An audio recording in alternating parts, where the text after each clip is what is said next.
Hi guys, இது வந்து ஒரு அவேர்னஸ் வீடியோ.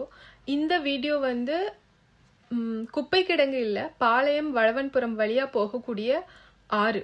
இந்த ஆறு ஃபுல்லாக குப்பையை கொட்டி நிறச்சி வச்சுருக்காங்க. இதில் தண்ணி வந்துச்சுன்னா எப்படி போகும்? ஃபஸ்ட்டு இதனால் பக்கத்தில் இருக்க விவசாய நிலங்கள் பாதிக்கப்படும், குடிநீர் மாசுபடும், டிசீஸ் ஸ்ப்ரெட் ஆகுங்கிற பேசிக் காமன் சென்ஸ் கூடவா நம்மலாம் இல்லை.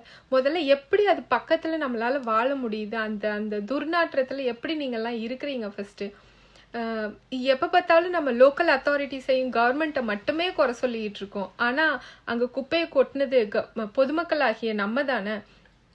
ஆனாலும் இதை தடுக்க வேண்டியது அதிகாரிகளோட பொறுப்பு தான். இதுக்கு கடுமையான நடவடிக்கை எடுக்கணும். குப்பை கொட்டுறவங்க மேலே பெனாலிட்டி போடணும்.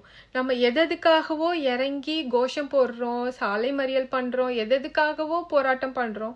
ஆனால் இந்த மாதிரி அடிப்படை விஷயங்களுக்காக நம்ம ஒரு ஸ்டெப் கூட எடுத்து வைக்கல அப்படிங்கிறது உண்மையிலே ரொம்ப வருத்தம் அளிக்குது. தயவு செஞ்சு த லோக்கல் அத்தாரிட்டிஸ் அண்ட் எம்எல்ஏ தயவு செஞ்சு இதுக்கான நடவடிக்கை எடுங்க. ஆற்றுல குப்பையை கொட்டாதீங்க. குப்பை கொட்டுறவங்கள தட்டி கேளுங்க, விழிப்புணர்வு ஏற்படுத்துங்க. ஆற்றை காப்போம், டெல்டாவை காப்போம். நன்றி.